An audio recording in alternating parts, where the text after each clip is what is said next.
Vamos a analizar ahora cómo determinar índices de Miller en celdas hexagonales. La celda unitaria hexagonal es una de las 14 redes de Bravais, ya comentamos, en las cuales podemos encontrar la materia cristalina. Las direcciones, ya habíamos comentado que son vectores que representan direcciones. Tienen magnitud, tienen dirección y tienen sentido. Y se pueden explicar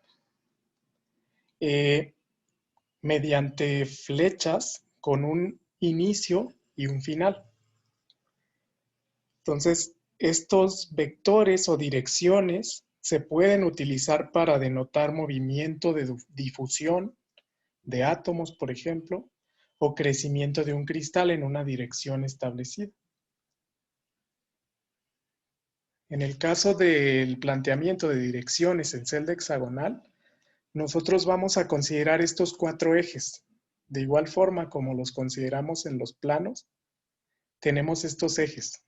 El eje A1, que está aquí. Las flechas rojas indican sentido positivo, las flechas verdes sentido negativo. Este sería el A1. El A2 es el eje horizontal, negativo hacia la izquierda, positivo a la derecha. A3 es el eje perpendicular a A2, que es negativo en la dirección verde, positivo en la dirección roja.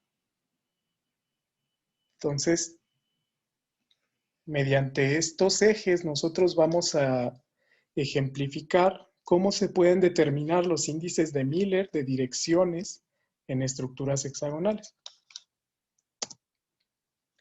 Entonces, inicialmente, un vector representa esta dirección. Tiene una longitud que representa su magnitud y se ubica de modo que pase a través del origen del sistema de coordenadas, o bien de tal modo que nosotros podamos fijar fácilmente las coordenadas del inicio del vector y del final. Podemos trasladar cualquier vector a través de una red cristalina sin alteración. Entonces, para determinar los índices de Miller de direcciones, se siguen los mismos pasos en la celda hexagonal que en las celdas cúbicas. El primer paso es fijar el origen del eje de coordenadas. El segundo, se determina la longitud del vector proyección en los 4 ejes, final del vector menos inicio del vector. El tercer paso, esos números se multiplican o dividen por un factor común para reducirlos a valores enteros más pequeños. Y finalmente, los 4 índices, aquí debe ser 4, no se separan por comas, sino que se escriben entre corchete como 4 números. Lo más común es representar H, K y L, esos 4 números, que representan los recíprocos de las intersecciones con esos ejes. Entonces simplemente es un vector de coordenadas. Es H, K y L. Directamente la magnitud del vector en estos 4 índices. Vamos a analizar estos ejemplos para ver cómo podemos determinar índices de Miller en estructuras hexagonales. Entonces, vamos a plantear inicialmente esta tabla. Vamos a comenzar por el vector B y el vector C. El vector B, noten que tenemos que comienza en el centro de la cara superior y termina en esta esquina. Entonces, inicialmente hay que determinar las coordenadas para llenar la primera columna, que es las coordenadas del inicio de esta dirección. El eje de coordenadas, por convención, lo vamos a colocar acá abajo.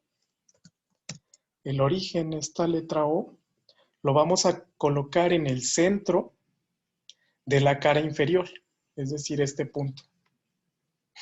Aquí comienza el vector A, comienza el vector C, pero el vector B comienza acá arriba. Eso no hay problema. Entonces las coordenadas del origen siempre son 0, 0, 0, 0. Vamos a determinar las coordenadas del vector B. Entonces primero del inicio. Para el inicio, noten que están en el punto 0 las coordenadas A1, A2 y A3. Entonces es 0, 0, 0. Si yo también le pusiera 0, significa que este vector comienza aquí. Sin embargo, comienza arriba, en el eje C o en el eje llamado Z. Entonces, no es 0 para C, sino que es 1 positivo. Al ser una celda unitaria, todos sus lados miden una unidad. Entonces sería 1. Ahora vamos a determinar las coordenadas del final de ese vector. ¿Qué observamos? Observamos que aquí termina, es decir, es en el plano donde la altura es 0. Entonces yo puedo llenar que su coordenada C es 0. ¿Qué más? A3 está en este punto. Entonces A3 es este eje. Aquí se va a ver desplazado en esa coordenada A3 en una unidad. Vamos a ver si es en el sentido positivo o en el sentido negativo. Como habíamos definido, A3 es este. Entonces en el sentido rojo es positivo, en el sentido verde es negativo. Por lo que aquí debe ser menos 1 en A3. A2 es el eje horizontal. Entonces si yo estuviera aquí, significaría que en A2 todos los puntos que pasan por el eje A1 igual a 0 no se mueven en A2. Sin embargo, este vector sí se mueve en A2 una unidad. Se mueve a la derecha. Entonces, el final es 1. Ahora, para A1 es este sentido. Entonces, noten que hacia acá A1 es positivo, hacia atrás de la celda es negativo. Justo en este plano, A3 es perpendicular a A1. Todos los puntos que pasan por el eje A3 igual a 0 no tienen desplazamiento en A1. Entonces, es 0.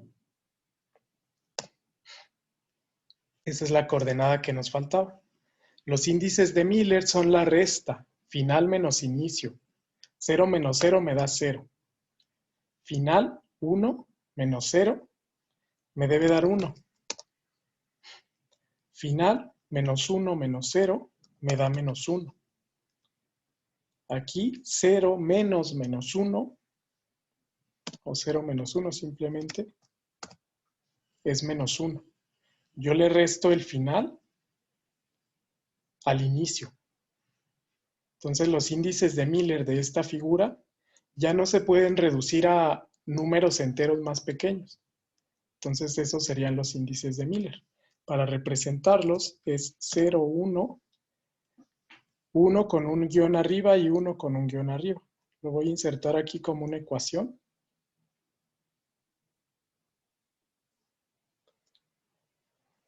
Insertar algo así, esto lo voy a cambiar. En énfasis viene esto.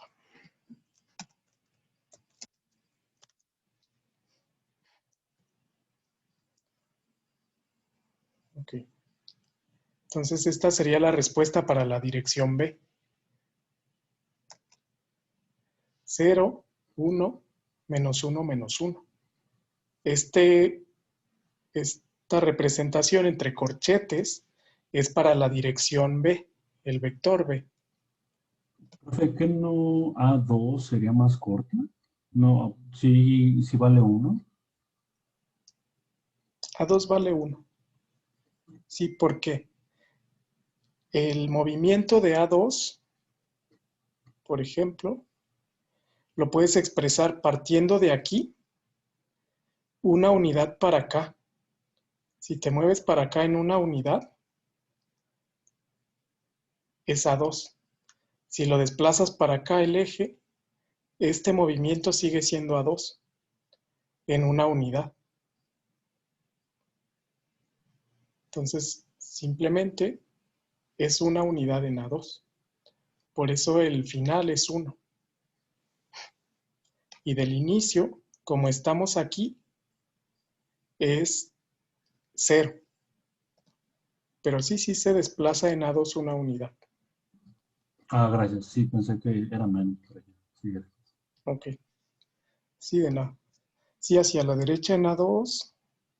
Sí, A2 es en el sentido a la derecha. La flecha roja significa que es positivo. Sí. Vamos a continuar con el siguiente ejemplo, es la dirección C. La dirección C es un poco más sencillo.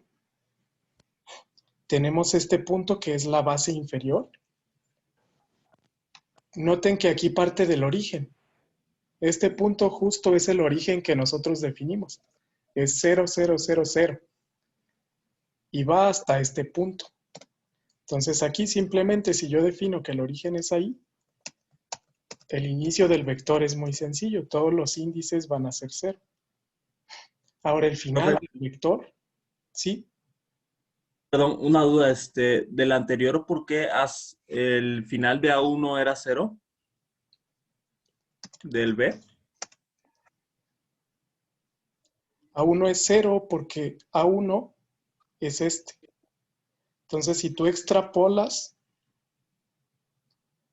todos los puntos que pasan por esta línea, son A1 igual a 0. Si te movieras para acá sería ya un desplazamiento en el sentido A1. Pero en esta línea, todo lo que toca esta línea, significa que en A1 no se mueve. Ah, ok, ok. Profe, ¿cómo sabríamos cuándo tenemos que extrapolar? Siempre que el inicio o un final de un vector no caigan exactamente en el origen. Por ejemplo, este final del vector B no cayó aquí, sino que cae en un punto fuera. Por regla general, siempre que caiga en uno de estos vértices del hexágono.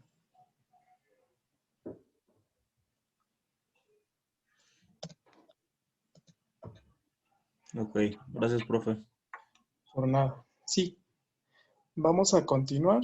La dirección B es más sencilla, perdón, la dirección C. Vamos a establecer los índices A1, A2, A3 y C para el vector C.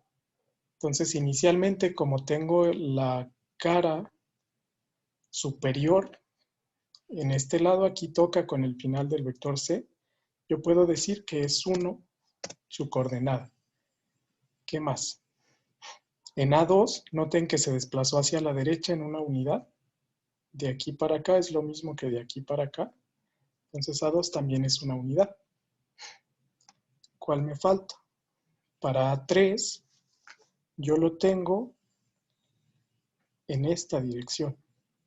Entonces de aquí para acá se está desplazando en A1 y en A3 vamos a ver también el desplazamiento.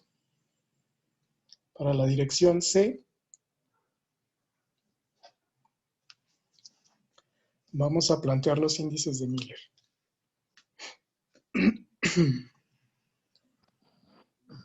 Entonces yo tengo esta dirección en A2, de aquí para acá se desplaza una unidad. En A1 se desplaza hacia acá. También se desplaza en una unidad, pero hacia atrás, que es menos A1. Entonces en A1 es menos 1, porque se desplaza hacia atrás. Me falta A3. Oiga, profe, si se desplazara en A1, más bien no quedaría en la otra lista, la que sigue. Se desplaza en A1, es de aquí hacia acá. Ajá. Noten que está aquí. Se desplaza menos 1 en A1. Y ya en A3 hay que determinar su desplazamiento. también debe ser 1. Entonces estos serían los índices de Miller.